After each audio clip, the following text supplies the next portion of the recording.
and hope that I do everything right on my end. And we are live on my channel. Let me know when. Are you rocking on yours? I swear I'm about to hit the live button. Oh, you know what? Let's talk to your people first, Yes, and do that, and then I will, because I still need to change some stuff on OBS to get mine to come up, because it's still set to Twitch. Fair enough. So, hey, Cedric, welcome. We are here with Flair Unique. My subscribers are called Cedric. They picked the nickname out themselves, and I think it's wonderful. I love it. Cedric. So, yes, I have to tell you, Flair. Can I call you Flair? Absolutely. Are we on that level? Absolutely. Where are my headphones? Not like you will know, but I think they're on your head. You're wearing them. These. I figure these will be easier for me. That's fair enough. You there we go. Perfect. I don't think I'm wrong. You are the first guest I've ever had on the channel. Oh. Thank you. It's an honor. No pressure at all. So I'm excited to have you. I think you're terrific. I realized when I moved here from Philadelphia, I left all of my Hufflepuff shirts in our old apartment because we're using it for storage for when we moved back. So the only Harry Potter thing I have is my mug, but there's my Hufflepuff mug. Oh, I forgot. I have Harry Potter shirts. And I actually now have a Harry Potter, the robe with the Gryffindor, because I got sorted into Gryffindor. Oh, did you? Okay.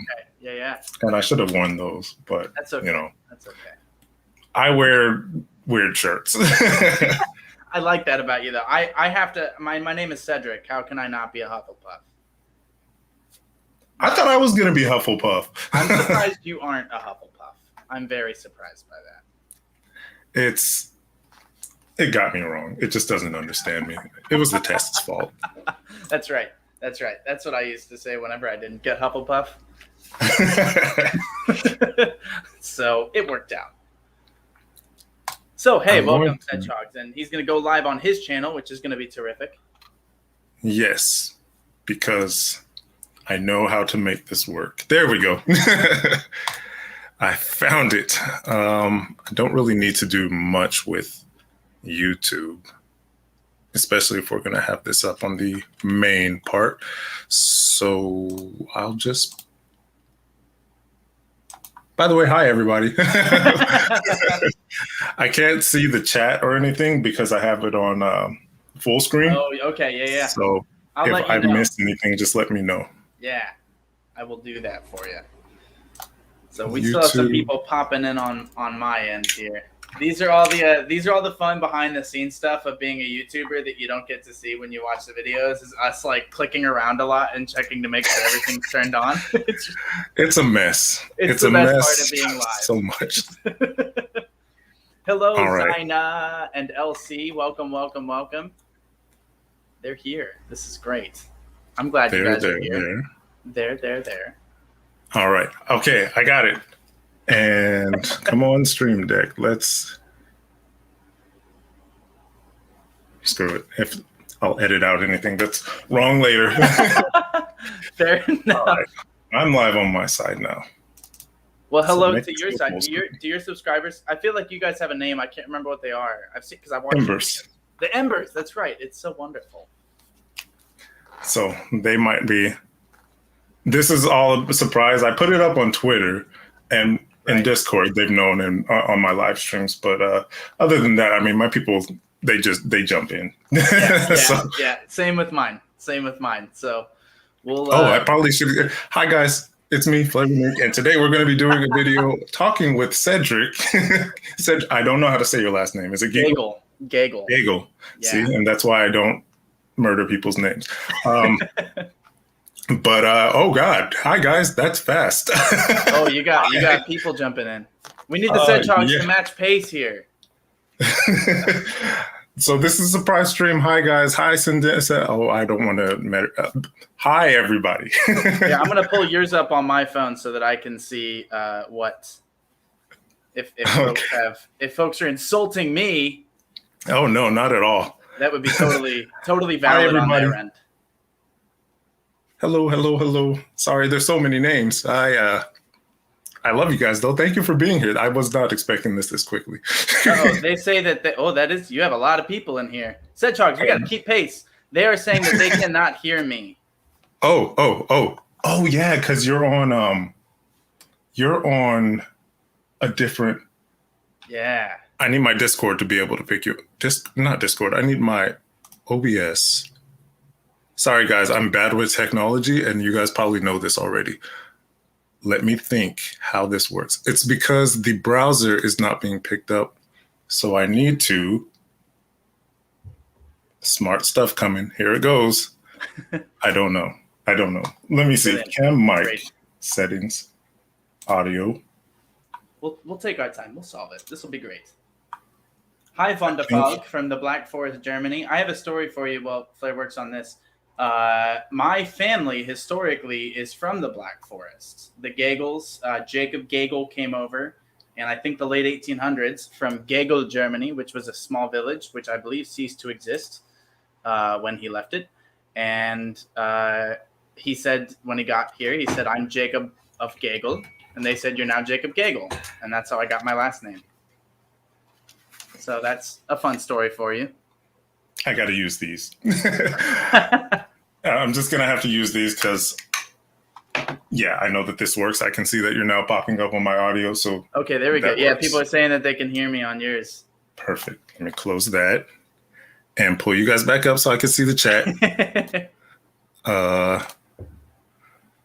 There we go. All right. Great. Well, hello, Embers. I'm Cedric. I have a channel of my own. I do not do Harry Potter content. Maybe I will at some point. I have seen. The thing is, you're not going to get reactions from me. I read the books when they were coming out. I devoured them. I read the last one in like 12 hours when it came out. I've seen all the movies a lot of times. So that's why I'm excited, because I don't watch a lot of reactors, but Flair is one of the ones that I really, really like. So I'm so glad to have you here. I'm also glad to have Jordan Estozi here. Hi, Jordan. He's a filmmaker in Columbus, Ohio that I've worked with many times and a terrific actor. Ooh, very nice. So welcome to my channel, and I'm so glad to be on yours. Thank you. And welcome in, everybody. Welcome in, Embers. Welcome in, Sedgehogs. How are you guys doing today?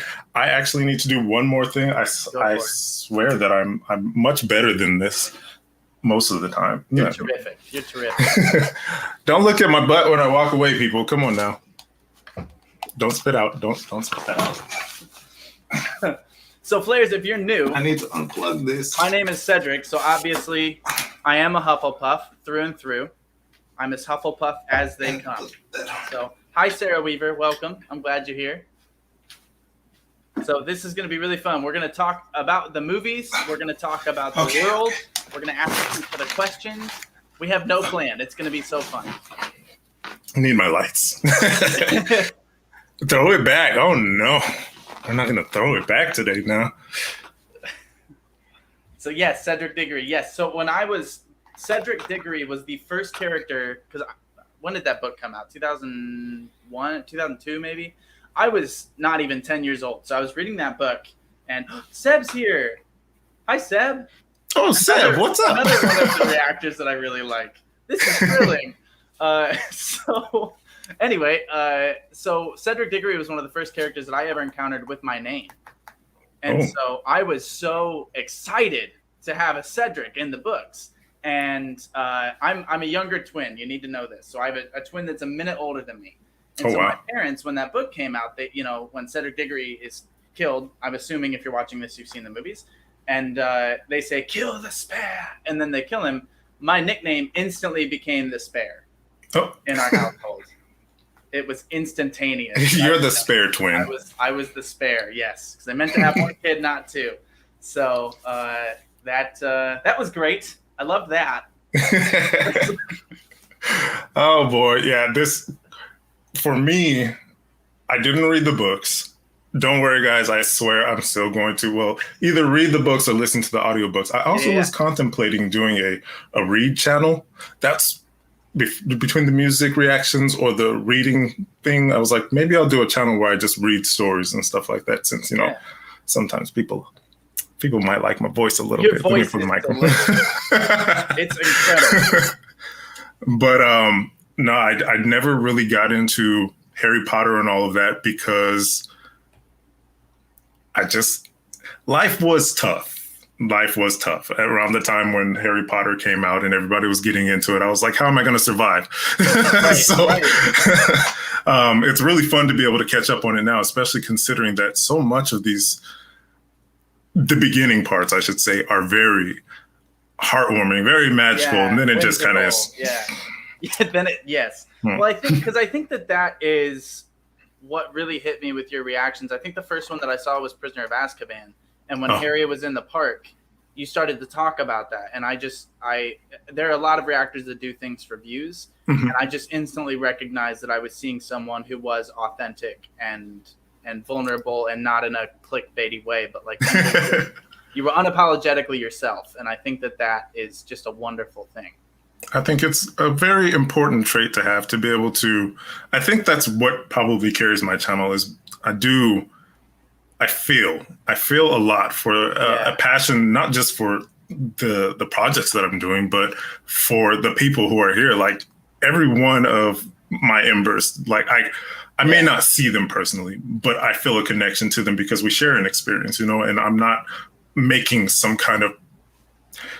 up a character for them, This is me, and I'm sharing that with them. They're getting to know me, and some of them open up to me a lot. A lot of you guys really do open up to me, so I really appreciate that, and you allow me to know more of your experiences and where you're coming from, and I can help give some kind of insight or just bring positivity to your day. That's what makes the best part of this.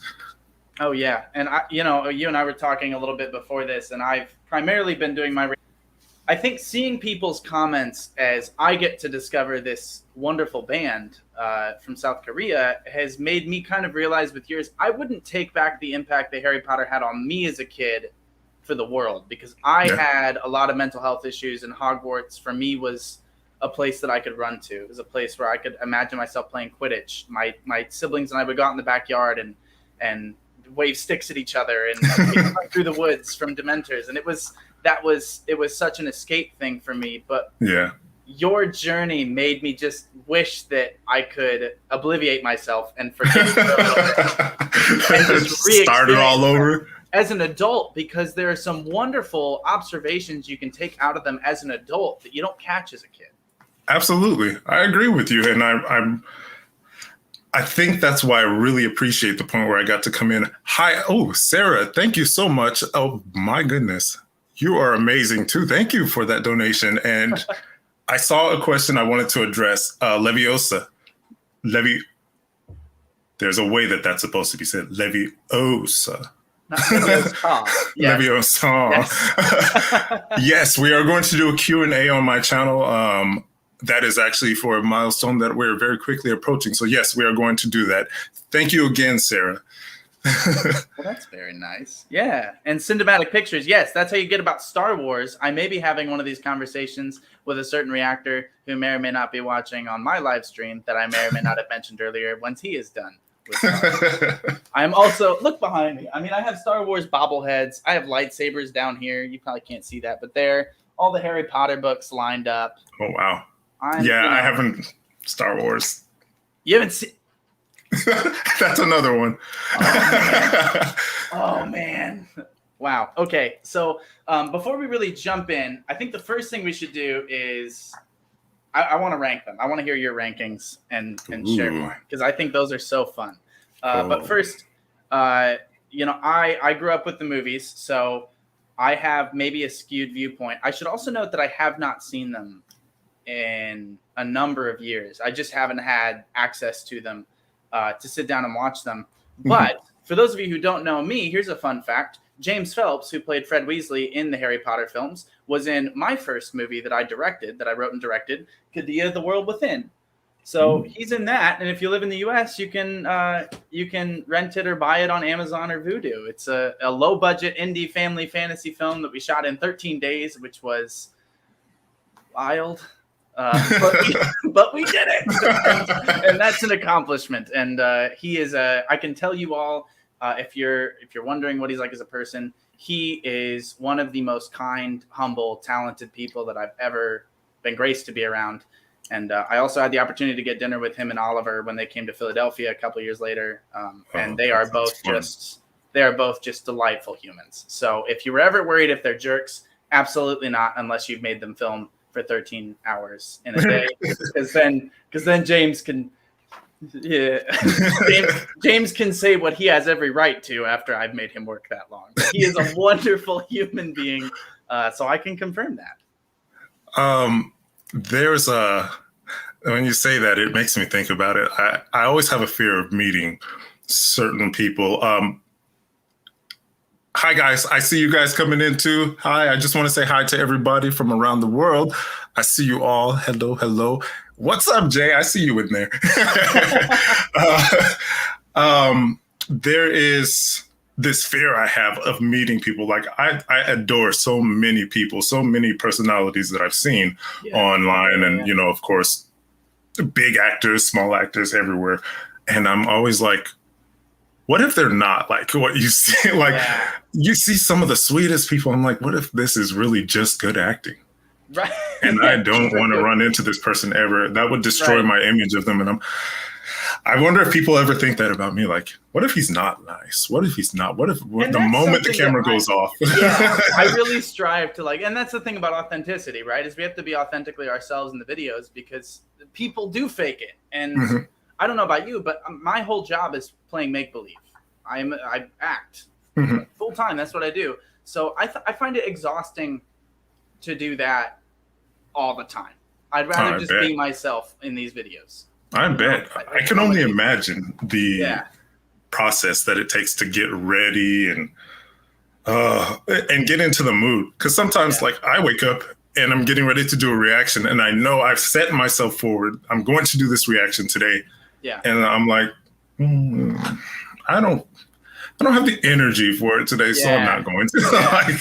Or I have a small recording window, so now I'm like, exactly. And that's when I use some of my acting tricks to get myself like in the zone, and then I turn that off. So instead of going into character, I turn that focus into finding me. Because there are times where I'm like, I have to shoot it today because I'm filming the rest of the week, or I'm just really tired. One of the two is almost always true. So that's he's great. I've gotten to work there.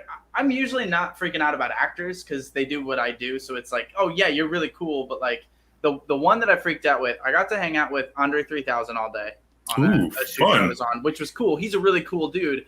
Okay. But the next day I was working with, oh my gosh, I'm drawing a total blank.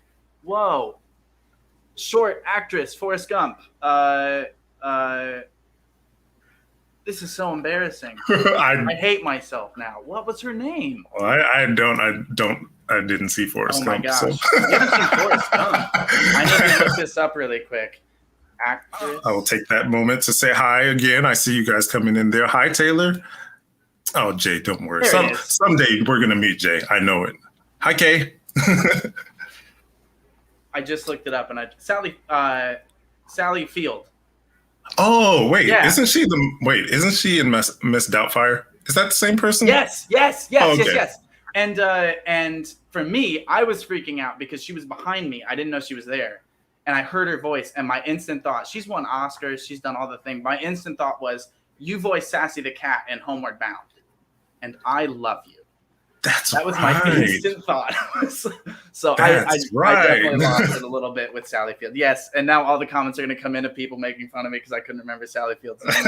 And you should all be making fun of me because she's one of the best actors. You're right in my chest. She's one of the best actors in the world, and I should be ashamed. The embers, they're not going to come at you like that. They're good. Don't worry about it. I see you, Victoria. How are you doing today? Hello, Syndemic. Hello, how are you doing? They were coming to help you. They said, Sally Field. Yes. They were all coming to my rescue there. As I think of Sally Field, and I know we're getting way off track from Harry Potter here, 20 minutes in and we haven't even talked about it. But as I think of Sally Field, it brings me to another person who is well from my past. So I did not see popping back up again anytime soon, but she did. And now here I go. Her name is don't remember. Isn't it but incredible? she We was get in front of Harry. an audience Not and we draw Harry. blank. She was what's his name's mom? In Home Alone, the mother. Oh no. Oh, see? Oh, she was in Schitt's Creek. She's Catherine O'Hara. One of the great comedic actresses of all time. I saw her pop up recently, and I swear I binged the show Smith's Creek. Schitt's Creek. Yeah. There you go. Yeah. I knew it. I knew it. Alexa, when are we going to the store?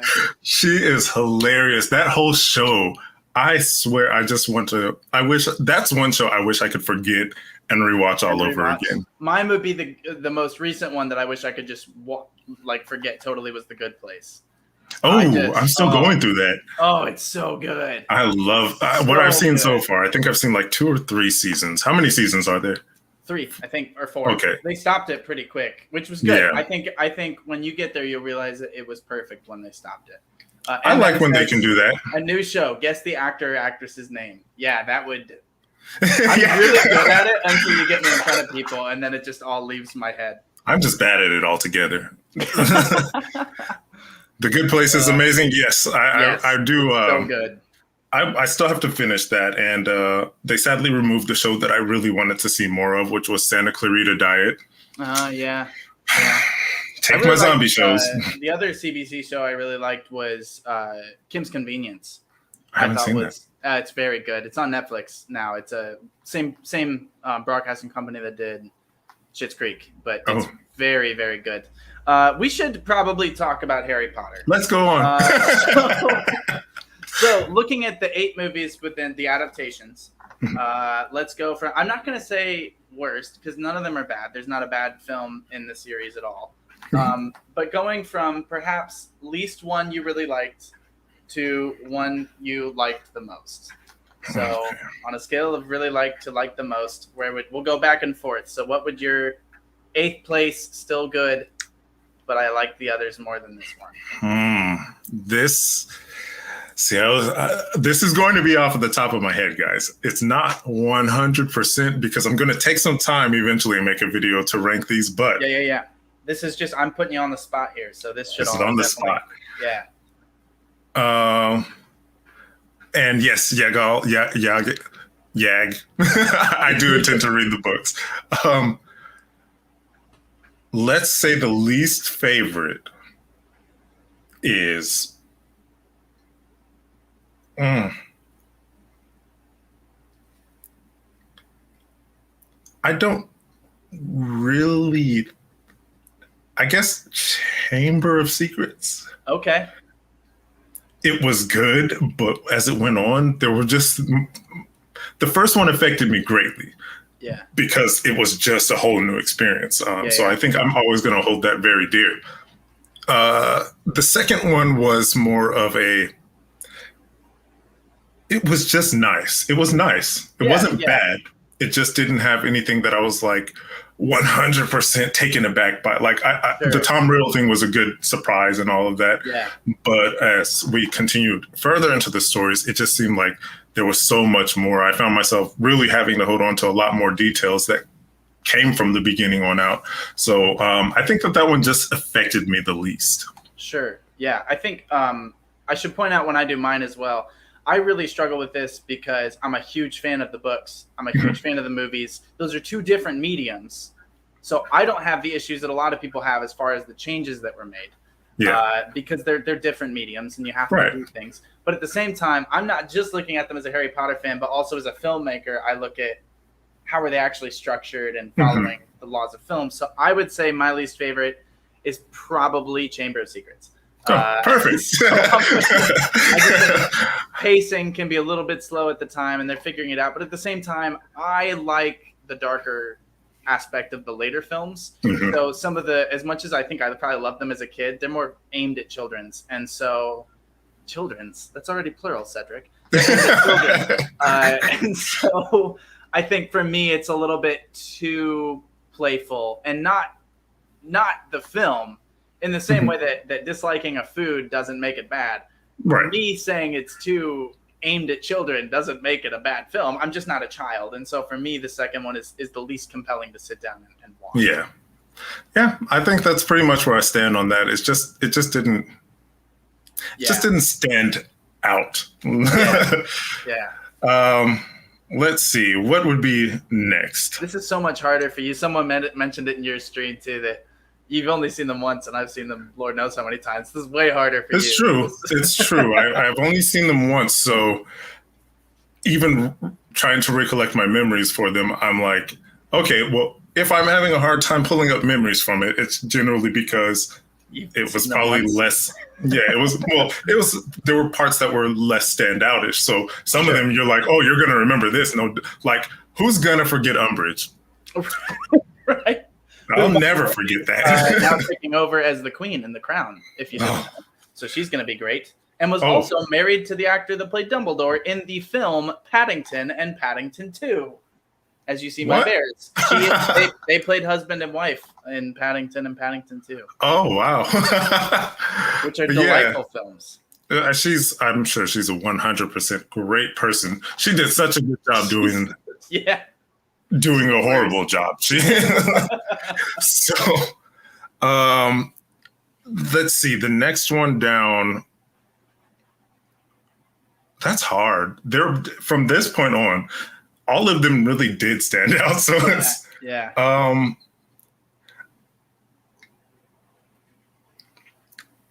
Goblet of Fire, probably going to be the next one. Because Cedric died, obviously.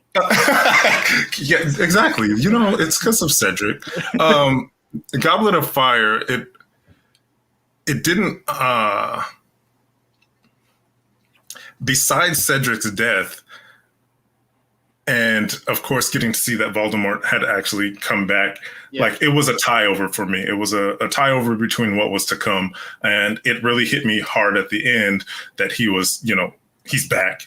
He killed someone. Everyone now has to deal with it. Some people don't even believe it. It was conflicting. Right. So this is why at this point, every one of these films that I mentioned lies very close. They're very close with each other. Yeah.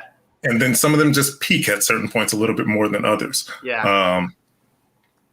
So, yeah, Goblet of Fire. It feels like there was more that I wish they would have done, but I was never upset with any part of it. Yeah.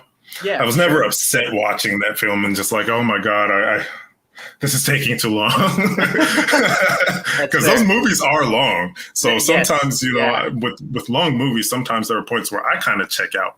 But I never did that with this. Same. And I make them. And I check out. So you got to do that even longer. We see the cut version of everything that you do. I check out while I'm making them. And Mekasha Fan, you got to watch the movies. They're really, really well done. And Zaina is absolutely correct. Umbridge is worse in the books. That is maybe the flaw of Rowling's writing, is that Umbridge, if you were going to ask me who I would rather spend a week living with, Umbridge or Voldemort, I wouldn't even hesitate before I said Voldemort. I'd rather live with him and his no-nose, weird snake obsession than her little... Yeah, no. Oh, God. Oh, my God. Well, Umbridge ASMR... I'm going to snatch your lips. Are not to be permitted around each other.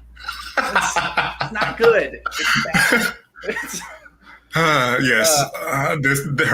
Her mannerisms, they trigger me so much. It was always the little and the smile. I'm like, So she was the most realistic villain too. That was the scary thing. Mm-hmm. And all of my lovely embers told me about it. They told me about how the books, she's way worse. So I'm looking forward to when I actually hit that book, because it's like a love-hate relationship. Like, why do I want to do this to myself? Like, I know it's going to be terrible. I'm going to get upset, but I want to experience how much worse she possibly was. Worse. And yeah, she did it. So there's where that one lies for me. Yeah, so 4 is your 7th ranked movie. You have Goblet of Fire there. I'm gonna get probably a lot of deserved hate for this. Uh-oh, here it comes. Sorcerer's Stone. The first one it's the same thing as the second. It's just a bit too whimsical for me. I know as a kid I really liked it, but again, it deals with all the wonderful world building, but as a narrative, I just don't find it as compelling as the others. But that said, like you mentioned, we're talking all incremental jumps as far as what the actual degrees of separation are. It's even harder for me when I do Star Wars. So. Oh boy, I don't even know how that's gonna go. The first one is Akram says the first one is elite. It is elite in its subgenre of that like children's fantasy films. I think it's probably the second best that I have ever seen, and the only one I would put above it is Chronicles of Narnia: The Lion, the Witch, and the Wardrobe. As far as children's focused fantasy films, Chronicles of Narnia, is. I know I should know this. This was a big one too, right? This was It was magic. Was it magic as well? Yeah, they stumble into the world of Narnia, and it's. I need to rewatch those movies. I loved them. Love them. It's also my favorite film score of all time. Oh, yeah. I have a lot to catch up on. There's a lot. When I imagine that some of these, there's probably another reason. Some of these I hadn't gotten the chance to sit down and see because they were very lengthy films. Yes. But we are all excited to just on your own pace whenever you get to them to explore them because some people. Everyone should be patient because we all got lives. You guys making YouTube videos takes time. It takes time. No, some of my people, I know they get really excited. They want to see the next one, and I will get lit up with messages of when is the next this and that, when, and I'm like, oh, okay. And we love your passion, by the way. We love that you guys are excited and want to see videos, but at the same time, it's like, I gotta eat dinner. I'm like, wait, I have to sleep at some point. I did get the one time that maybe I was too harsh. I got a message from someone because I just moved to Rhode Island like less than a month ago. Yeah. And I got a message from someone that said, oh, you say you're too busy to make videos, but I see you going to the beach. And I was like, hold on. Whoa. I'm allowed to go here if I want to. I went for an hour to read a book. Why don't we just take a step back, folks? But most people are wonderful and supportive and patient. Yeah, I've had those. And they're like, because my streams used to be on this channel. I had to make a separation because YouTube couldn't recognize what my channel was. They're like, you're doing all these different things, and I don't know which one I need to throw. Talented. We can't you.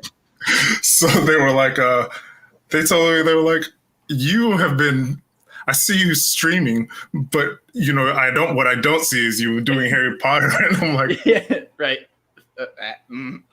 Evie, yes, it's not. The thing about the first one is it's not the worst child acting, but it's not the best. It's hard. You're so right, Evie, because I had kids. A bunch of kids were in my movie Kadia.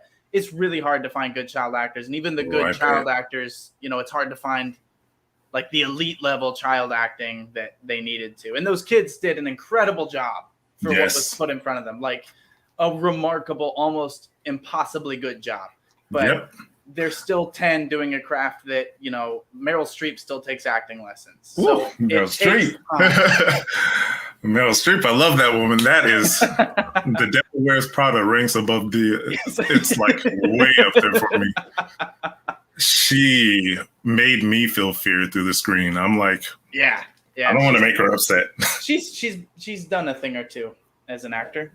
So you're six. We're at number 6 now, right? Let's see. Right. Yes, number 6. This is even harder. I know pretty much which one's going to land on top, but 6. Oh, interesting.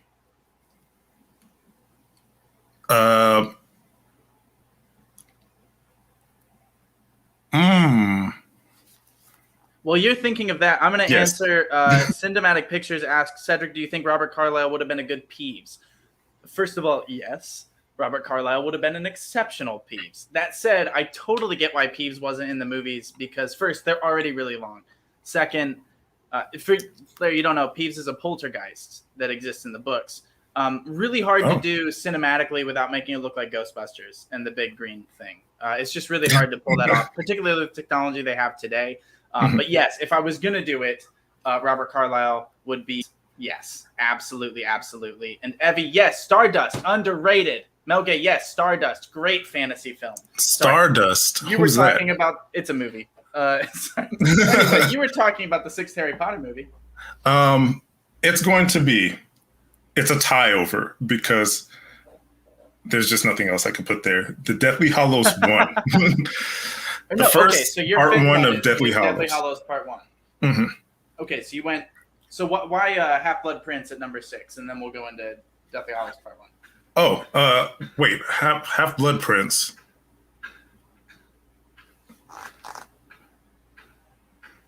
Wait a sec. I don't know. Half-Blood Prince, I'm going to rank higher than Deathly Hallows. Okay. So going to Deathly Hallows Part 1, that's number 6 for you. Yeah. That's going to be it because it's a tie over. It was I felt this film a lot, but it went downhill for me. Like it was downhill in a good sense. Like they did they accomplished what they were going for. Yeah. It was just sad. It felt so lonely. Right. So it was the most lonely experience that I had in one of the Harry Potter movies.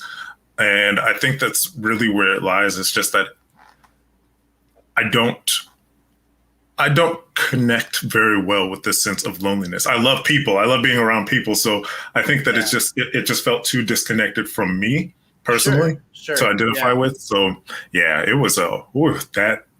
And they did it so well. You notice in the cinematography that they used a lot of gray. It was just a very dull, desaturated movie. And I was like, and I think they did the same with the second part too, but it was just way more action. There was so much more going on there. Right. Yeah. Well, I'm with you. I understand that 100%. I'm gonna put my number 6 as I'll probably go Goblet of Fire there.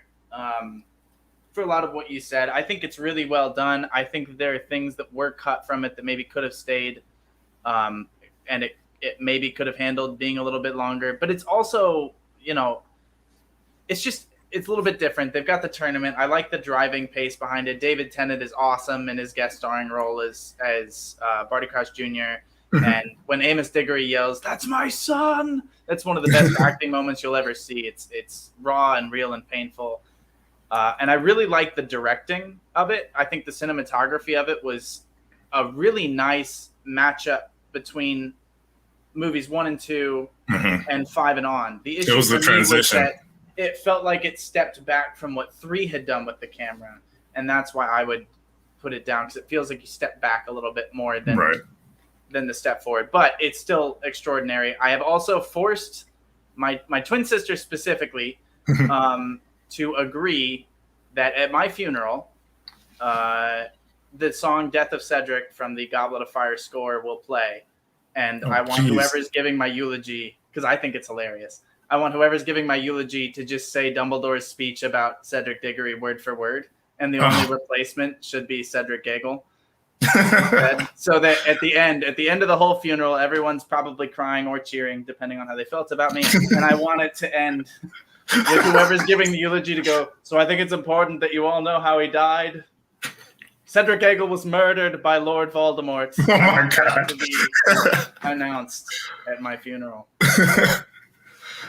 Well, that's a way to go.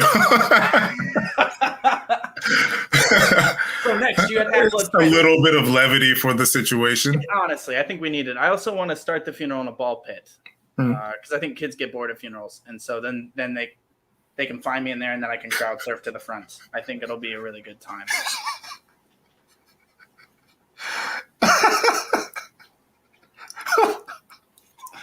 I thought about this a lot. It's the visual. Yeah. Oh my God. You said you don't connect with loneliness. Well, guess who's lonely a lot? Anyway, so I'm kidding. My life is quite good. Anyway, so 6. You're at 5 now, and that's Half-Blood Prince for you. Yes.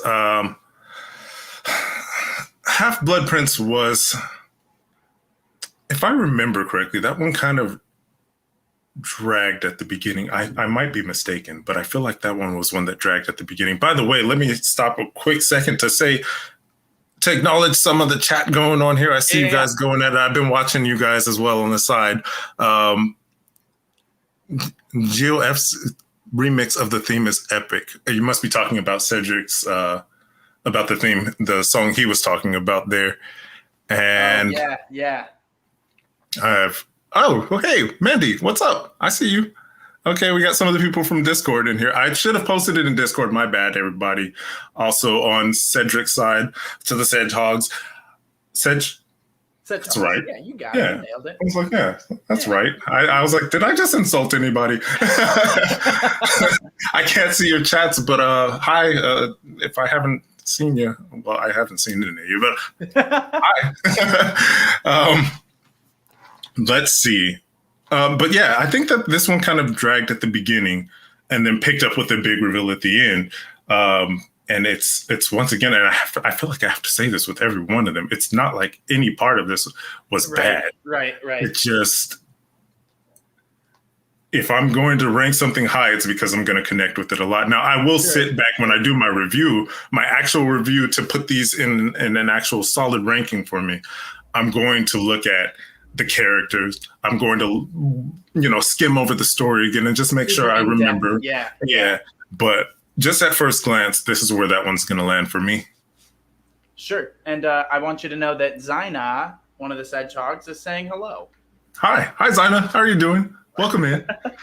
There's usually a lot more camera work going on here, but this is the unedited me. It's same with mine. They're like, wait a minute, he's not like cutting in on himself, making faces. Now I have to do this. Yeah. So let's see. I'm on my fifth place. It's getting tough now. It's getting really tough. I'm gonna say Order of the Phoenix is my number 5. I like it a lot. It is I'm drawing a blank on the director's name. He did the rest of them, and he's doing all the Fantastic Beasts films. Somebody's gonna know this. Somebody's gonna know it because I absolutely need to know it. I should know it. It's David Subway Cookies. Thank you so much for the donation. I appreciate you. I love you guys. Thank you so much. It's this thing. You and I. Something happened. David Yates. David Yates. Okay. I knew David. David Yates. Thank you, Amelia. Probably the filmmaker that has most impacted my own style as a filmmaker, because his movies were my favorites. For the most part growing up, and I was seeing them at a time that I was developing as an actor and not a filmmaker. I didn't start doing that until maybe 2014, but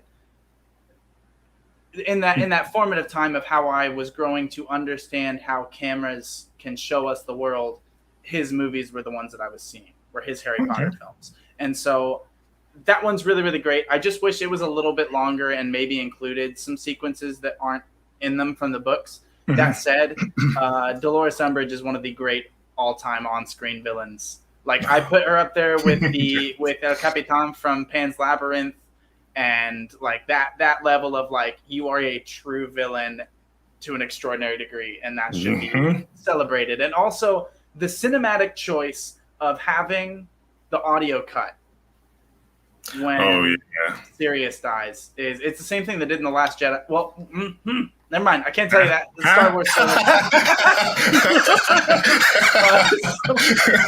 so they do that in another thing. Boy, that stressed me out. I got warm. So I think that was brilliant because that's grief. It's like this sense that you're not taking anything in, and all you see is this pain, and it's a wonderful performance from Daniel Radcliffe, and I remember being really hit by that, and then having no music during the duel between Dumbledore and Voldemort. And oh my God! Sound design 101. Like, if you're teaching a sound design film class, show that scene. That was amazing. Extremely cool. So I love that. Yeah. Oh, Cersei, that's a great one. Fiffy, Honey Blossom. We got Cersei in here. Lannister is in that conversation as well, as far as the great on-screen villains ever. Yeah. Oh yeah. Yeah. Oh boy, Game of Thrones is a whole different thing. Y'all know we got to talk about Game of Thrones when I'm done with that. I read the books and watched the show. I love it. I just watched now. I don't know on your side who hasn't seen it, so I'm not going to Spoiler go into alert for detail. anyone that has not seen Game of Thrones. Spoiler alerts. I just watched The Red Wedding. So at the end of that, I sat there like this. I think at some point I just had stopped breathing too. I was just sitting there because they so effectively cut it out. They did the scene, they cut to black, and there was no music.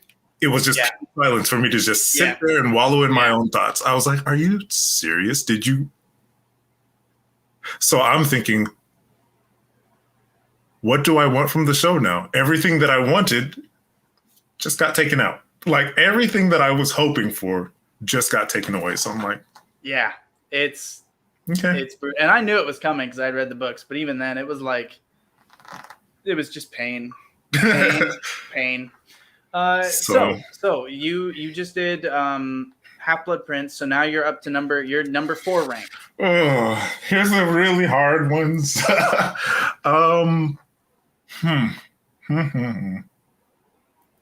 No, I want these all to be my number one. Right? Okay.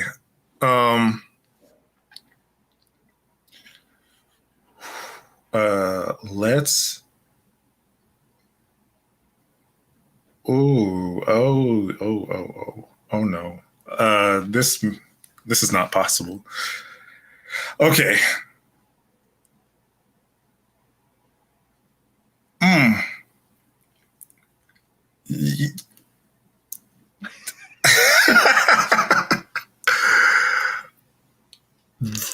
Let's go with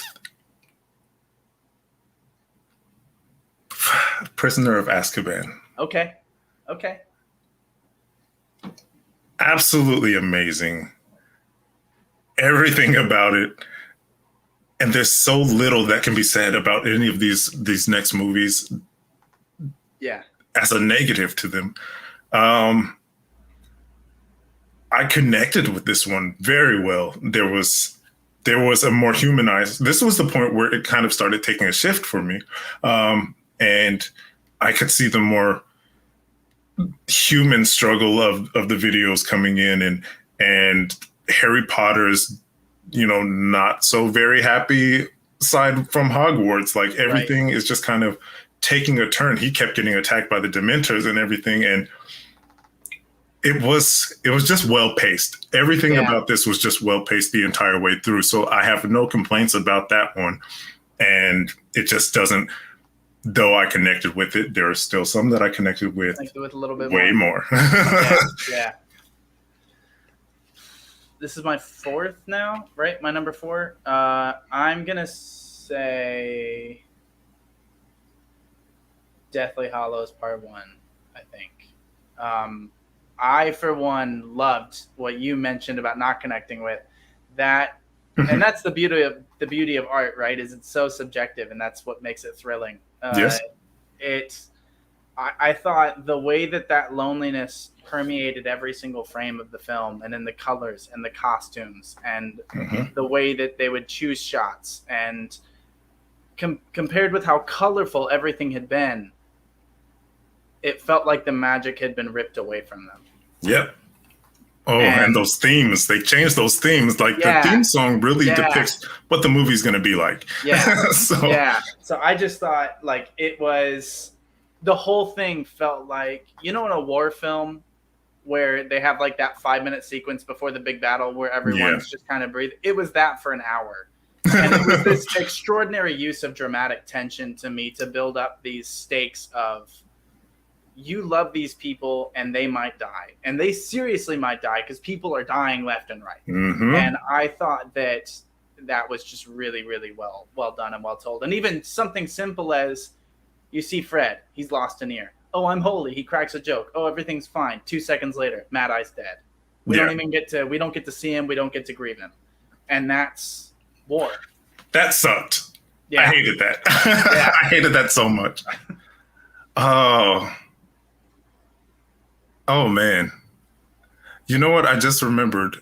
Isn't Akram, thank you for the donation. I I really enjoyed watching your Harry Potter videos. I watched them during the darkest days, and video made me smile again. Thank you so much. I love when I get a lot of these messages that some of you are going through some tough times, and that you discovered my videos during those, and it helped pick up your days and everything. And I really do appreciate that, because when I first started doing these, I had no idea what I was going to be received like. Yeah. I knew what I wanted to do, and I've always loved doing entertainment. I've always been into entertainment since I actually started making my own choices. So I'm really glad that it affected you in a positive way, and I hope that through the time that we're still experiencing things together, I continue to affect you positively. So thank you again for your donation. Yeah, that's the best thing to find out when you're making these videos, is that you've been able to be there for somebody. Yeah. Mm-hmm. I just thought back though. Isn't the Half-Blood Prince? Yes, the Half-Blood Prince. I said what I said. I'll do it again later. But I also did want to mention that is the only on film, on video cry that I have had to this point. Like, I've gotten teary-eyed for some stuff, but man, what they did in the end, they effectively hit home somewhere. It just, the music, the people over and around him, just the spectacle was so much that I got so overwhelmed that I just cried. I was like, I can't do it. And I smiled laughing going into crying. So it probably looked very confusing to some of you. I just was like, so painful, so overwhelmed. Yeah. So the film rule is show, don't tell. So if you can do something without saying it, if you can show it by way of a costume or a certain camera move or using score to say it, then don't say it out loud, because film's a visual medium versus a book. And for that whole sequence, they didn't say a word. And you felt such brutal human verbalized. It felt like they were talking to you. Yeah. It's just extraordinary. Poor little Harry's hand as he places it on him, moves his hair back. I was like, oh, stop. You're breaking my heart right now. So this puts you at your third now. You're number 3 film. Here we go. This is the spot where I'm going to go ahead and drop off the Sorcerer's Stone. It's ranked high up there because, once again, it was the connection for me. It connected so well with me, and I can't think of a point in that movie where I just wasn't, if I wasn't even outwardly showing it, I'm smiling on the inside. It was just amazing to see, and it was the first of its kind. So it just felt like they poured so much of their heart and soul into that movie. Yeah. And I could appreciate it. I really appreciated it from beginning to end. I had a good time laughing and joking around with that movie. It was just a pinnacle moment for me as far as reactions go. So yeah, that's it. If you guys wonder why I keep licking my lips, because it feels like they're chapped. So. Mine is. And I'm talking a lot, and I don't. Yeah. You have an air conditioner blowing? I have an air conditioner just blowing straight at me, so my lips keep drying out. The vent is back there on my side, so it's actually, I'm sweating. I'm glad I wore this black shirt, because if you guys could actually see, I'm really sweating right now. I feel like I'm talking enough. I'll do it. I'll own it. Let's go. So, and I feel like I'm talking enough to foam at the mouth like a crab. So there's nothing so magical as simply being human. Aren't we lovely? No. So number 3. We're stuck between 3 extraordinary films now. And I just had a Zoom call. I told you a couple weeks ago with a buddy of mine where we did this exact same thing, and it took us like 4 hours. And I'm going to change this. This was my number 1 when I had a conversation with him. So this is how tight these are for me. I'm going to go Deathly Hallows Part 2. Ooh, that's a hard one to place too. It's a hard one to place. There were some changes from the book, one in particular that I really didn't like, and I don't. That's not really a spoiler for you. It's the way they handle the ultimate climax of the series. I liked what happened in the book better. That said, I just think it is the culmination of everything the previous movies had built up to be. The cinematography is so good. The acting is incredible. And to this day, I mean, I think I think the Harry Potter films deserved far more Oscar nominations than they got. I think they were some of the best films that came out in each of those years, respectively. Mm-hmm. But I find it insulting that Alan Rickman was not nominated for Best Supporting Actor in a film for Deathly Hallows Part 2. He was not to the extent of my knowledge. Now, I wasn't paying super close attention back then, but his performance in that 7-minute Snape's memory sequence is some of the best acting that has ever been done ever in the history of storytelling, which goes back thousands and thousands and thousands and thousands of years.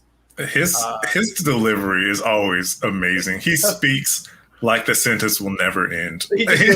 They would be treated as Yeah.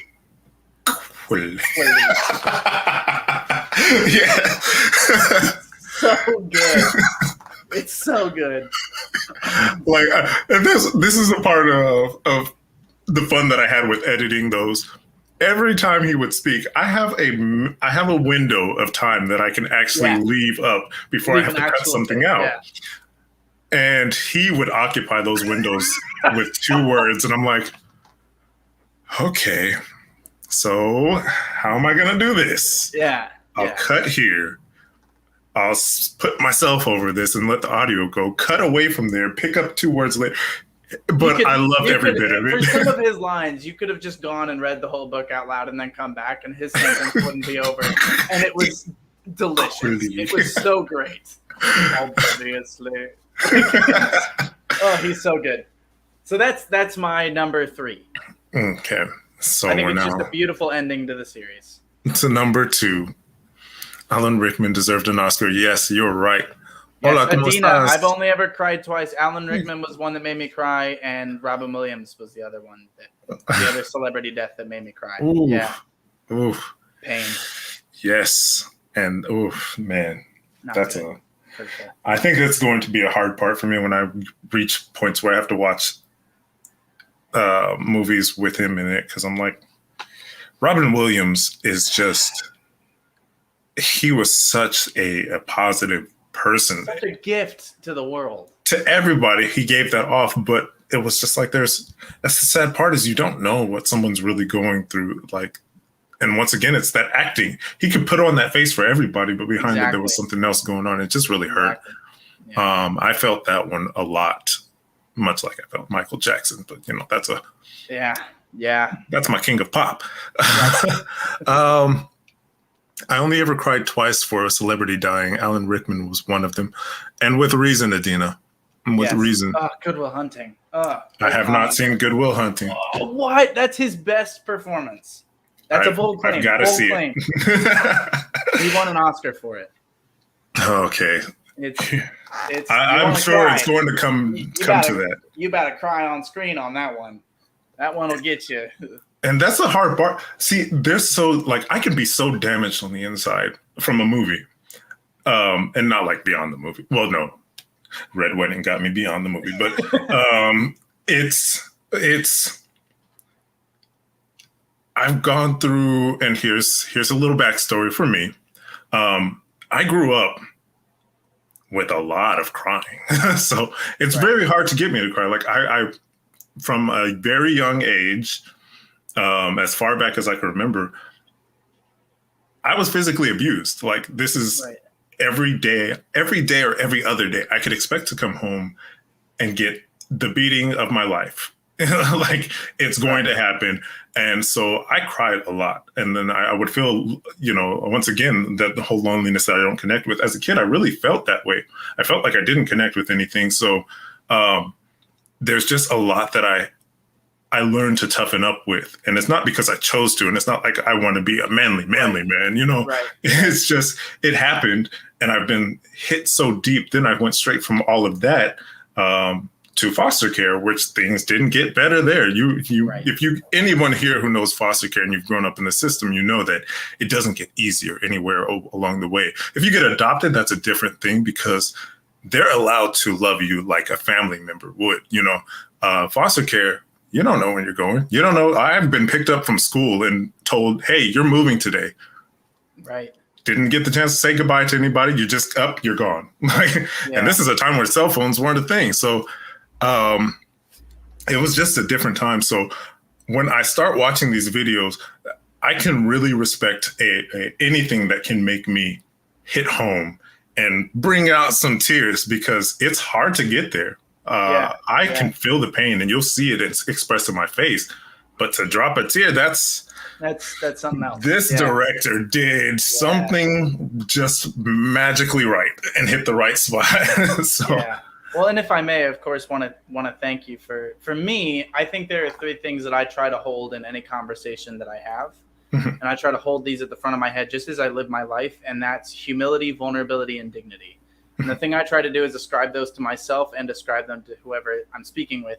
And so I would just want to thank you for the humility you just displayed, the dignity that you have within yourself, and of course your vulnerability, because my subscribers know that when I was in college, just after I decided to become an actor, I was diagnosed with cancer. And I think it's really easy to not see people who do YouTube videos and laugh and joke, to not see the lives that they've lived.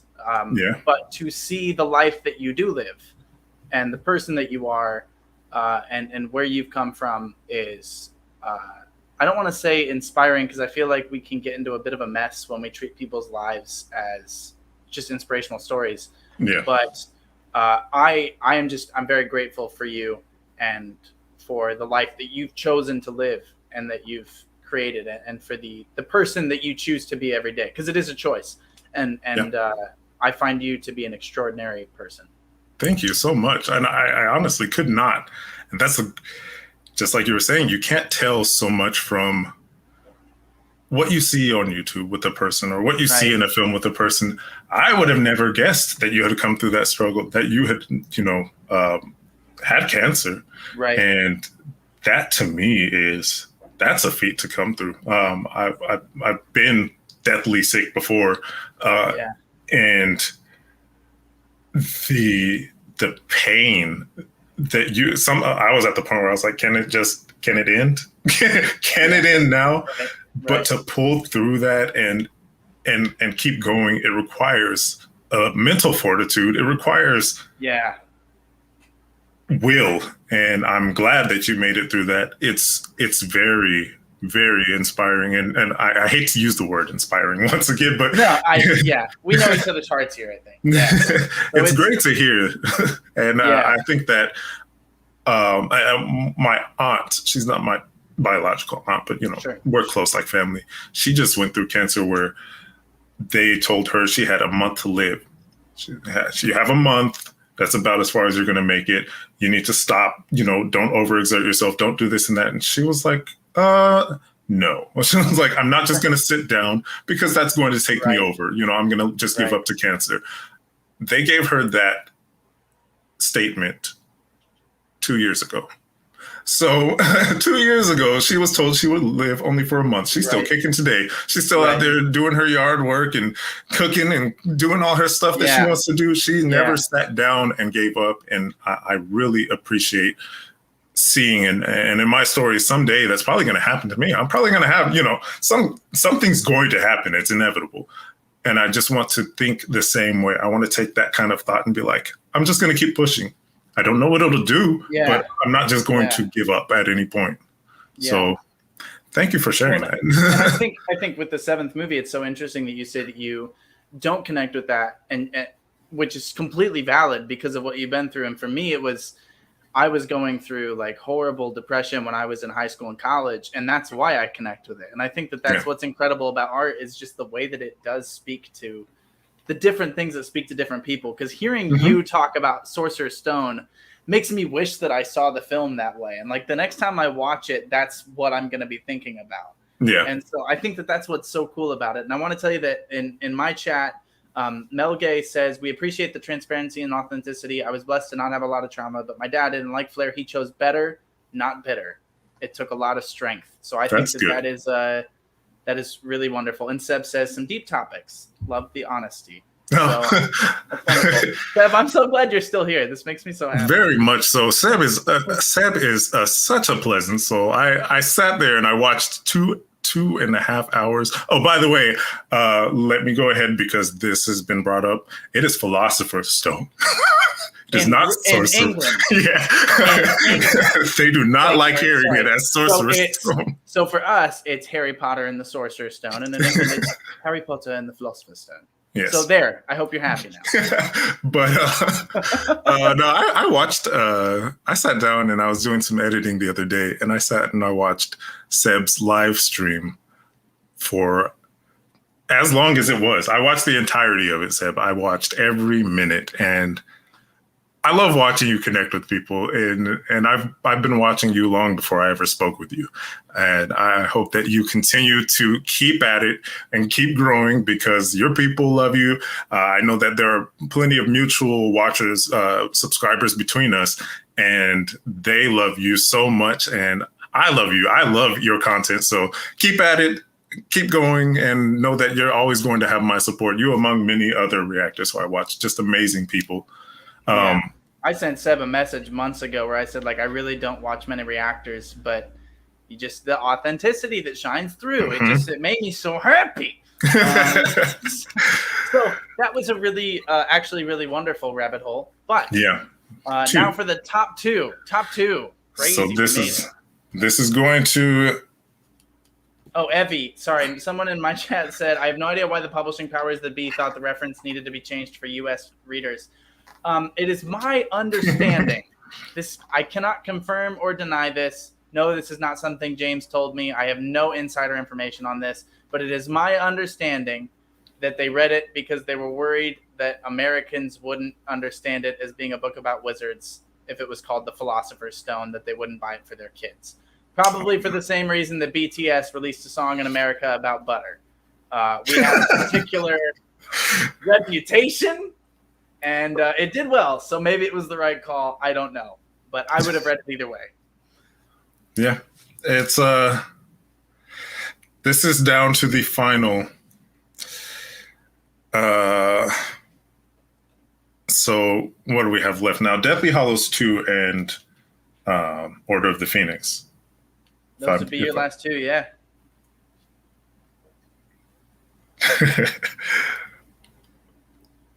Deathly Hallows 2 is number 2 for me. Effectively putting Order of the Phoenix at the top. But the reason why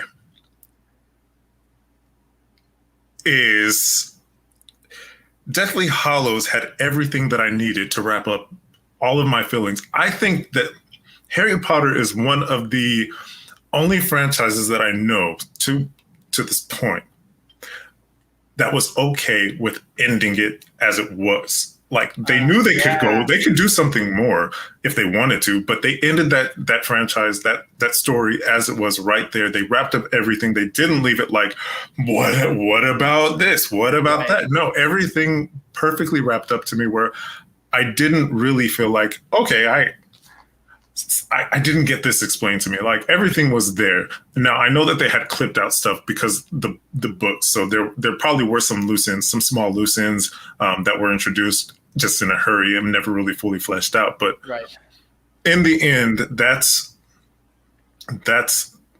a good wrap up. Yeah. They didn't refuse to go for it. Like some people, Walking Dead, which I love Walking Dead, but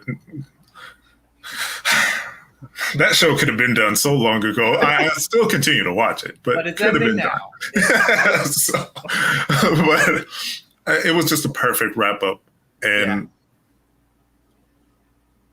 I'll let you explain your number 2 before I go into why Order of the Phoenix hit number 1.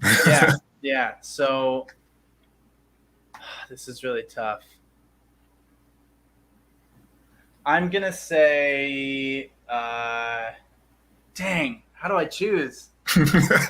I'm going to go against my gut because I'm talking about favorite. The best Harry Potter film, in my opinion, is my second favorite. And that is Harry Potter and the Half-Blood Prince. I think it is one of the best films of that decade. It was nominated for Best Cinematography at the Oscars, and it deserved that nomination. It is a film that is a walking masterclass in use of color and camera work to convey emotion and push a story forward. I know a lot of people, like my sister was like, oh, it's all brown and green. And I was like, yeah, but there's so many tones that they shift within that that are really beautiful visual poetry. And I think it just balanced humor with story to an extraordinarily well done degree. And I think it's really, really, really, really good. Michael Gambon, who I know, people have their favorite Dumbledores. Michael Gambon to me is what Dumbledore was in the books. That's the Dumbledore that I pictured. And his performance in that film is one that is so nuanced and deep and filled to the brim with regret and pain and fear. Yeah. Especially during that the drinking scene. Yeah. Oh, that whole part. Oh my gosh. I was like, okay. And his delivery of Severus Please says so much. Oh, yes. I think it's an exceptional film. So it was. It is. It is, in my opinion, the best of the series, but it is my second favorite. All right. So then that puts us to number one. Number one for me. Seb. Thank you for the donation, Seb. And thanks so much for the kind words. Still shocking you watch my content. I have nothing but love for you and your content. Loving this conversation. Thank you so much. Nice. You are... I don't like to look at things by age, but I think that it's pretty amazing in my mind, it is amazing to me that I can be so inspired by someone so much younger than me. Oh, you're so young. I feel so old. But I'm so inspired by the life that you bring and that you're doing this at such a young age. You have a very bright future ahead of you. And that's why I really hope that you continue, because this opens doors. When you realize that you can do so much at a young age, imagine what you'll do down the line. And it may not be this forever. You'll discover all kinds of new talents. And I really hope that you just continue to push and don't lose sight. And don't feed into the one thing that I can say about the internet is no matter which part of it you go to, this is a negative medium. Like you'll get your crowd and the majority of them are going to be nice, but there's a part of this world, of this internet world, that can suck you down. And I hope that for all of the reactors that I watch, for all the content creators that I watch, that none of you fall into that, because it is, I've seen these people sometimes. It's a mess. Yeah. But as we go on, there's number one, my connection is Order of the Phoenix. Every part of this, since the beginning with Dudley and all the way through, right from that point, I started feeling in this movie. I started feeling confused, angry, happy sometimes, and angry. It was just like it connected with me so much because of Umbridge. It just so it's like being a 15-year-old. Feeling 8 different emotions at once. Yes, it was just the way that they did that character. I was in awe that someone could.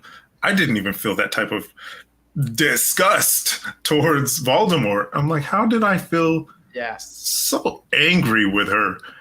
And of course, part of it is that I have a deep connection with the mental, the physical part of that, you know, she's so, it reminded me of people that I knew. So of course I'm going to connect with that. And it just kept that going the whole way through. And there was payoff in the end for it and everything. Unfortunately, she showed up again in another movie, but there was payoff in the end for her. And there was just so much going on. Harry taking control, teaching the other wizards and everything. It was a turning point for him. Yes. Yeah. So we saw him get beaten down. We saw him to the point where you just...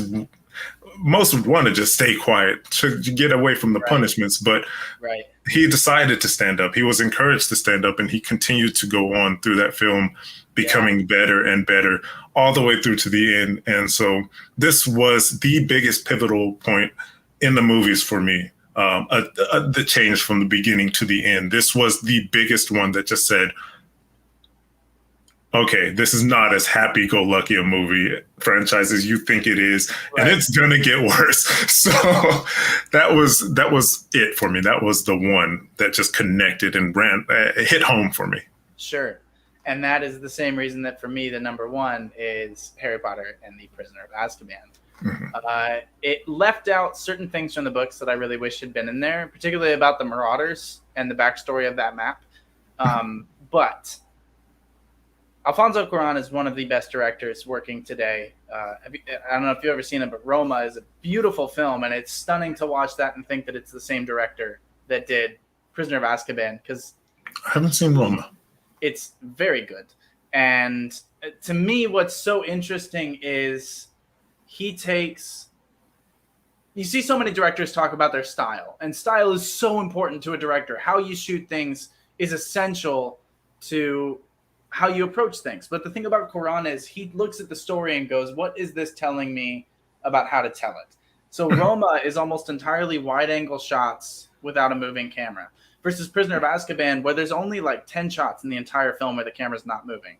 Mm-hmm. And it is all blue and gray and moody, and it's this sudden step into the world of being a teen.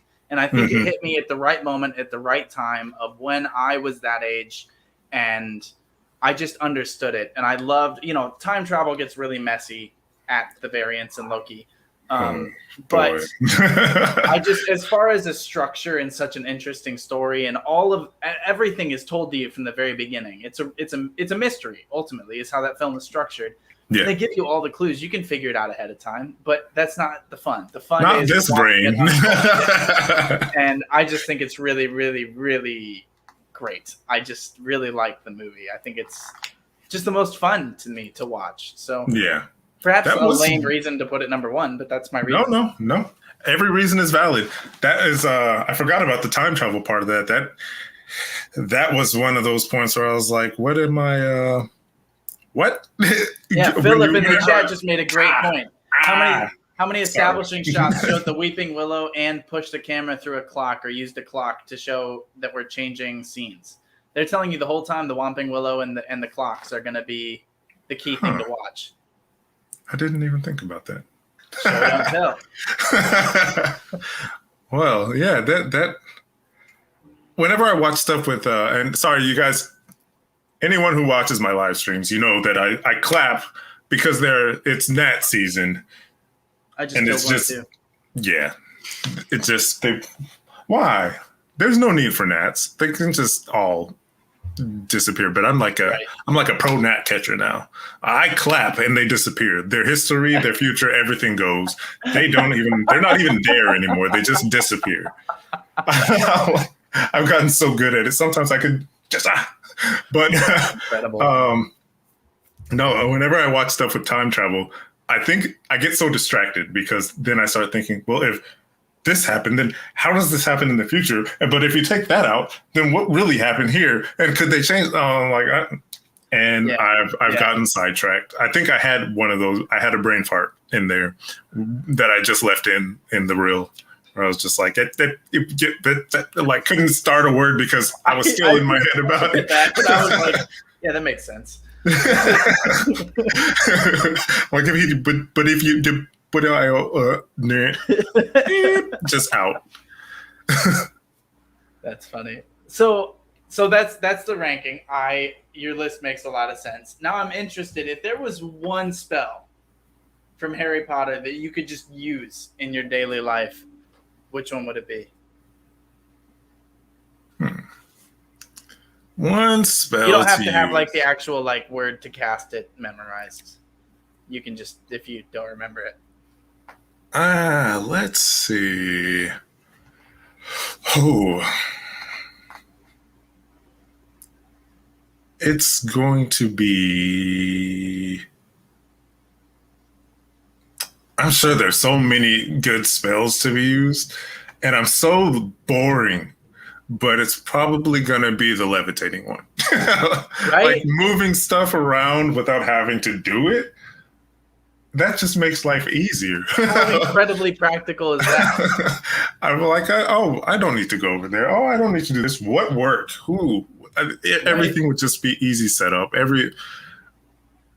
what job couldn't I do? As long as nobody, everybody else in the world doesn't have the same thing, what couldn't I do? Right. So I think it's very practical use. I can't think of one that I would really use more often. Maybe that one for like fixing bones and stuff, fixing items as well. But no, levitation, stuff like that. Might as well. I would go Accio. Just being able to be like, oh, I need my coffee. Accio coffee. That would be, how convenient would that be? I mean, obviously, is that the one that? Would be you can just make stuff. You can just make, so like that's one Harry used in Goblet of Fire to say Accio Firebolt, and his broom came from his room to come get him. Like where you can just make things come to you.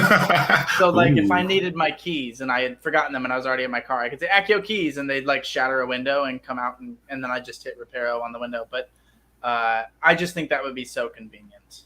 In an older state, I could say that I would be able to use that responsibly. But if that were me younger, I mean, let's be honest, who's not getting money for it? Who's not just going to go just get a little bit of that? So that's a dangerous young spell for me, but I could responsibly use that now, right? Bank vault.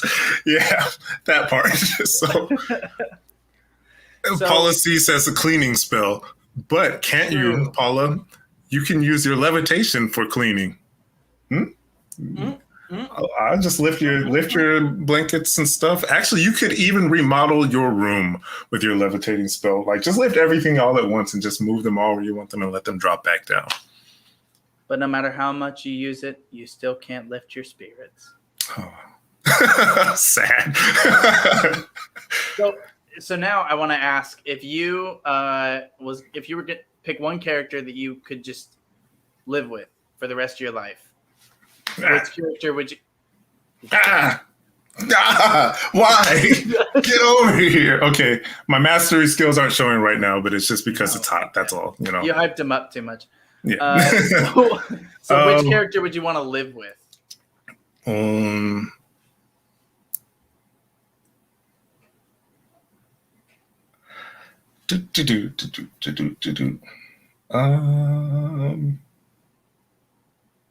Luna. She's bright and airy. Great choice. She's just the most bright and airy person in there. There's just something about her aura that is just always pleasant. And I mean, if this is her true character, like I love it. She's Hufflepuff, right? Or she's Ravenclaw. Yeah. She's Ravenclaw, but she seems so Hufflepuff to me. She's smart, but it's not like she doesn't flaunt that about herself. She doesn't. Right. That's not her main character trait that she tries to portray. She doesn't try to. She just doesn't. She just is amazing by herself. So I think that would just be the most pleasant person to be around. She's very understanding. She's always optimistic. But you see that when she needs to make a point, she's not afraid to, like she did in Deathly Hallows Part 2. You listen to me right now. It's just like, I'm like, oh, okay, so I got you. So yeah, that would be it. And for you? Well, I feel like I would be obligated to say Fred because James is like the one person that I actually know and we get along, but I feel like James probably doesn't want to live with me.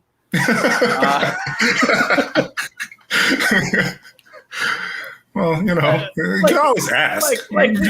Just hey, you want to move to Rhode Island? Because we'll stay in touch and it's great and stuff, but like, I don't think he'd like that, and I don't want to put him through that. I'm gonna say Hermione, and for the worst reason on the planet.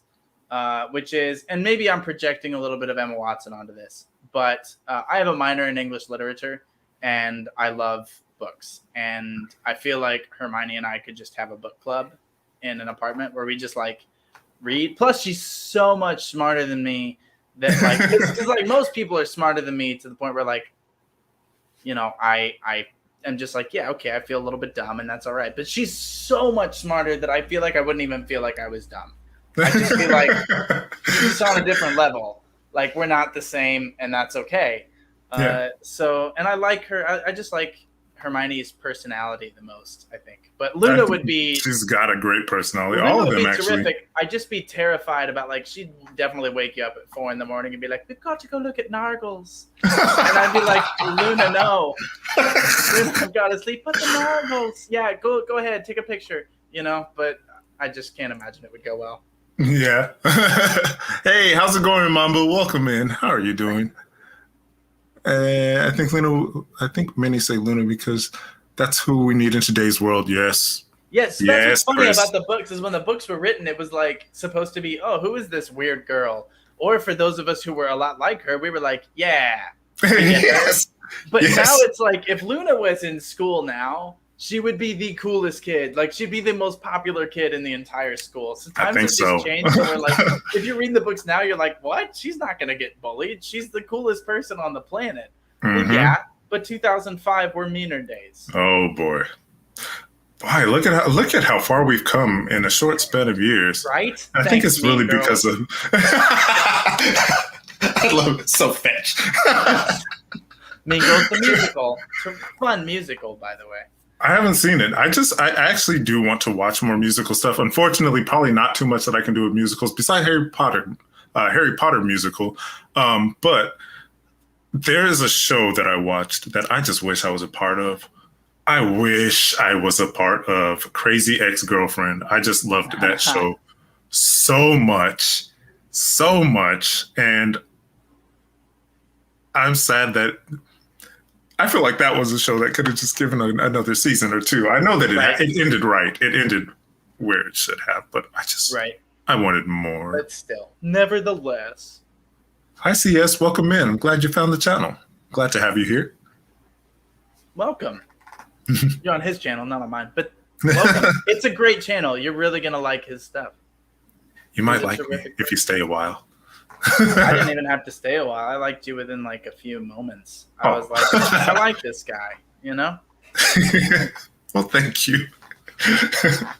I think I'm out of fun gotcha questions. Oh, well. Do you have any you want to throw my way? Or does anybody in the chat have any?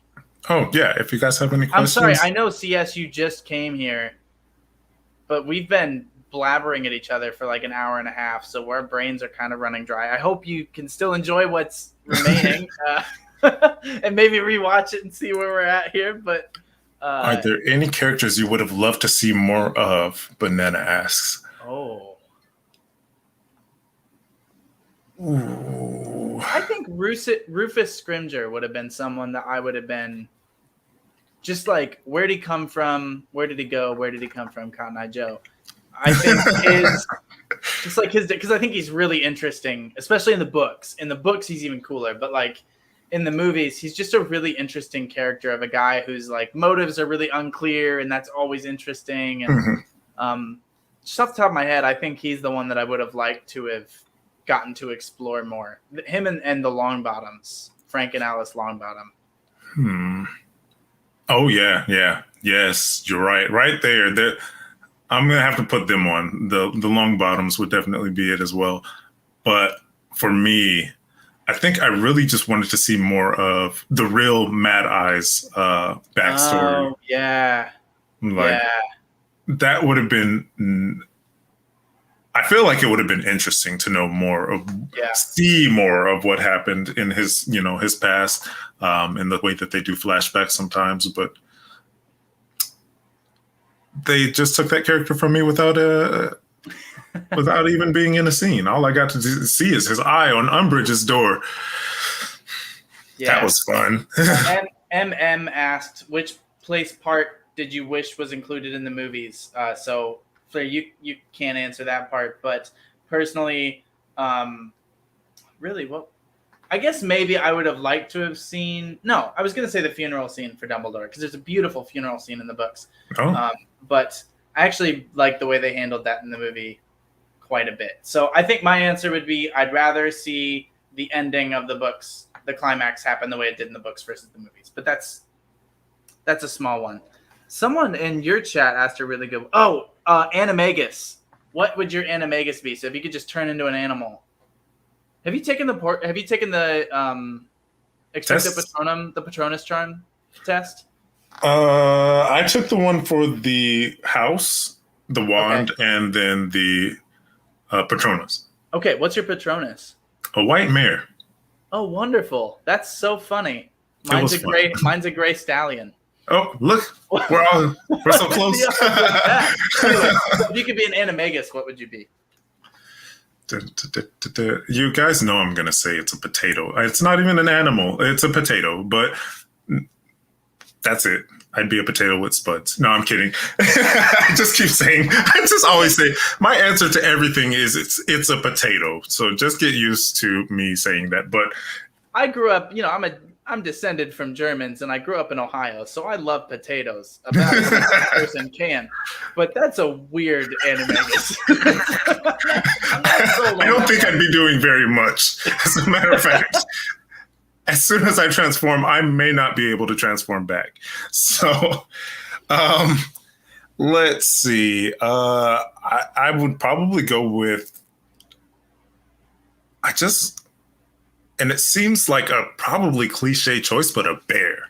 Is a bear a possibility? Because I would really like to have, like, they're just big. Like, that would be terrifying. They can be, but what about the softer side? Yeah, are you like a capable black bear, a grizzly bear, or a polar bear? Probably gonna be now we got real decisions here. There's options here. You can't just be a bear. You gotta pick one of the bears. A sun bear. Just be a big black bear. A Paddington It has bear? nothing to do with my current. a black bear, but it's more of the fact that a bear can be very vicious when it needs to be. More often than not, we're probably going to see them being vicious, but there is like, what is better than seeing someone who has befriended a bear and it's being nice, this big creature capable of destroying any and everything, but then you're like, you see it just loving a human, like, oh, I'm not going to kill you unless you get on the bad side, but and then you're gone. I think it's a great fit. That's a good pick for you. That being said, Cedric could be an actual sedgehog. I could, but to anybody who actually knows me, like, I'm as Hufflepuff as a Hufflepuff can be, which basically means I'm barely even a human. I'm essentially just a golden retriever that was put in the wrong body upon assignment or whatever. There was some angel that was like, look, we made a golden retriever that's really dumb and smiles a lot. And they were like, make sure you put that in a golden retriever. And they were like, wait, sorry, I just dropped it onto that spare twin down there. Nope. The spare twin. So I think I would be like forced to pick. I'd be like, I'm going to be a lion. And then I just turn into a golden retriever, and that would just be what it is. So I'm just going to embrace my golden retriever self and say that would be my animagus. Well, there you go. There's nothing wrong with being a golden retriever. I love golden retrievers. I don't know. No, I know I don't have any, but it's the hair. There's so much hair to be cleaned and maintained. That's fair. Somebody said, excited for the new Fantastic Beasts movie and want a Cursed Child version created and verified by J.K. Rowling. I haven't seen Cursed Child. I did read it. I've heard that if you see it, here's the thing with theater, guys. I'm just going to go on a minute or less rant.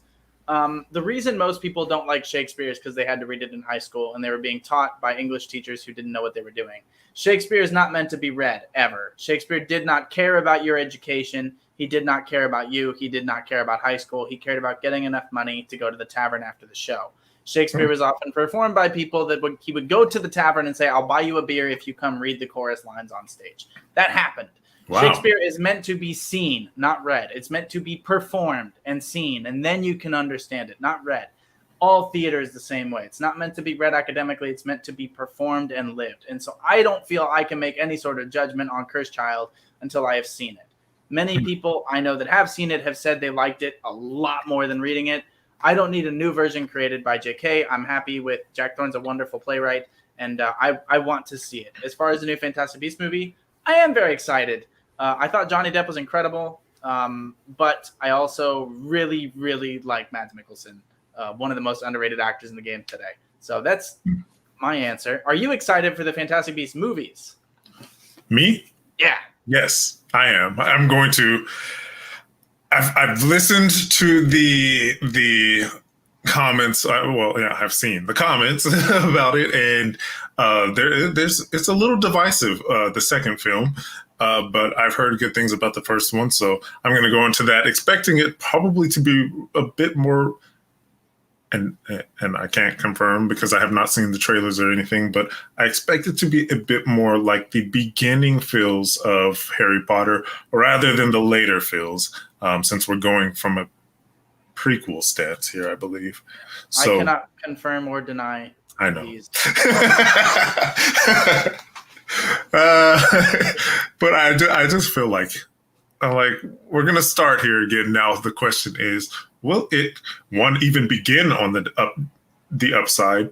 But if so, will it go down into the deep dark like it did before? Or can it go both? Hey, a steady stream of both will do well as well. That's right. So what's a night jar? I feel like that's where you put food. Gwen said, "My sure Patronus is a night jar." Is that like maybe it's a type of bird that I've never heard It of? probably is. I don't know what a night jar is, but I think of putting cookies in a jar. Mr. Spare Diggory was also a Cedric. Yes, well, things didn't end well for him, so I'm worried about that. That's the issue with sharing a name with that young lad. And then See you later, Amelia. Oh, Amelia's going. Thanks for joining. And I actually probably do have to run because I have some auditions to shoot today that I am not ready for. Oh, fun. I still have a recording. Today I'm supposed to be doing the Perks of being a Wallflower. There you go. That movie was a huge influence on one of the last screenplays that I did. Oh, nice. Yeah. Very nice. It's really interesting thing about that because we talked about book to movie adaptations. I'm not going to spoil anything for you, but the author of the book actually directed that movie. Wow. So that's good. Extremely rare, but I'm a fan of that film, so now I'm really looking forward to that reaction from you. Let's see how that one goes. Is it sad? Is this a sad movie? Sometimes you guys set me up with these sad movies just to make me hurt. That's okay. This has been really fun. But Cedric, your time has come. You're getting a sub. Oh, nice. Thanks, Very Mamba. nice, Mamba. Yeah, you'll see a lot of BTS and Dimash videos. I do a lot of I do more like music videos and kind of break down how they're filmed and the way that they're filmed and why they might pick a costume or where the lights are. So I might explain like, oh, there's a giant softbox above them that's offering this diffused light and they're adding a negative film. I get really technical with it. I have fun. I hope you like it. I don't do movies because I just don't have, as Flair knows, they take a lot of time, and I just don't have the time to do whole features. So I hope that you still enjoy my content. And if you want to, you can actually drop your link right there in the comment section, or comment section, so that everybody can find him. I'm just gonna type. I can't talk and type at the same time because I mistyped like 8 times. I got thunder. Cedric Gagel. You have thunder? Yeah, it looks like there's about to be a storm. That's going to ruin my recording. Honey, you got a big storm coming. Nice little Vine reference in 2021. Let's go. Anyway, this has been really, really fun. I'm so glad that we found time. I'm a huge fan of yours, and just keep it up. Thank you so much. And I will link you in my homepage as well, so everybody who doesn't find him now, you'll be able to find him on my homepage as well. Yes. And to Sedgehogs, we actually have a BTS webtoon premiere in 20 minutes. So those are the fun little webtoons that are totally different than the other things. So if you're new to my channel, the one that's going to premiere in 20 minutes is completely different than what I normally do. So if you want to see some wackiness, enjoy that. But this has been great. Thank you all for coming. Thank you all for watching. And mischief managed. All right. It sounds good. Thank you guys for being here today. I will see you guys in the next video or live stream. In the meantime, stay safe, be bright. I'll see you guys then. And the Sedgehog sign off. Drink lots of water. Take care of yourselves. Fix your posture. And until next time, Please be well. Bye for now, guys.